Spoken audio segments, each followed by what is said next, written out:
to mic individual instruments, pretty much, yeah. I mean, it all depends on your setup. If you have only one microphone and a huge band, well, what else are you going to do? But if you have the luxury of a microphone for every instrument, then great, yeah. There are plugins that you can get that are de-verbs. They work okay, some better than others. If you can, try and dampen down the room with some treatment. You know, put duvets around the place, curtains, that just kind of dampens down all the wild frequencies. I presume when you say off, you're referring to tuning. So if an instrument is out of tune, then yeah, you just pitch it. If it's continuously out of tune, or by, say, like a semitone or a tone or whatever, consistently over a period of time, then you can just whack that up. Yeah, you can fix pitch with an awful lot of pieces of kit out there in your DAW. Phasing is when two waveforms are out of sequence with each other or out of series with each other, so they're cancelling each other. So normally with a stereo waveform, the sound waves are moving in tandem, whereas if one is slightly out with the other, you can hear an effect called phasing. In your DAW, you have to shift one leg of that channel into phase so that they're running in tandem again, so you can correct the audio that way. It might be only a couple of milliseconds.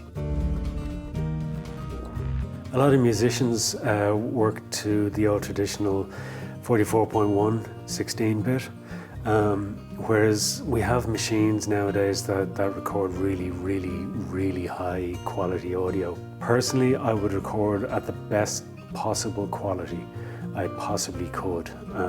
High definition TV is running at 48K 24 bits, so that would be a good starter for 10. And then, you know, if you're doing some amazing orchestra work or whatever, I'd go up to 96 and as high a bit rate as possible.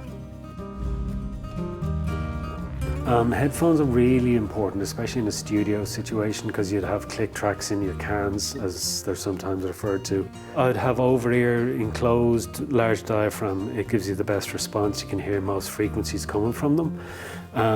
So I would use large diaphragm over-ears. And just to get used to using headphones as well is always good practice, especially if you're going to be working in a studio.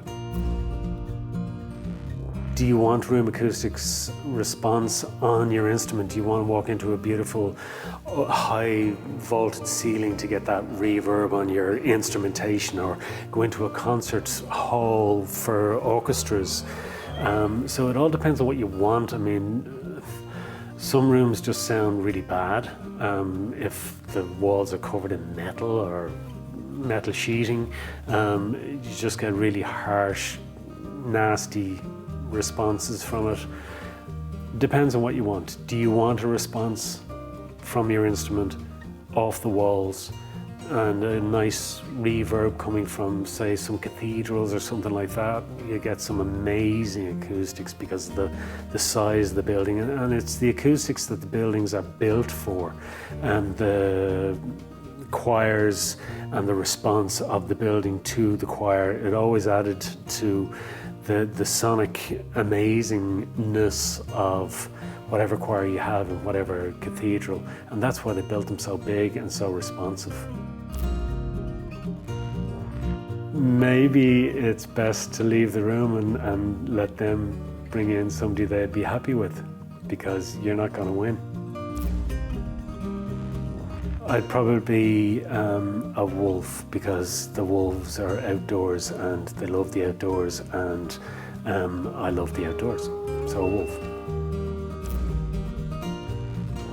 I'd be sunrise, just, you know, positive energy, getting up, new start of the day, get in there, get the work done.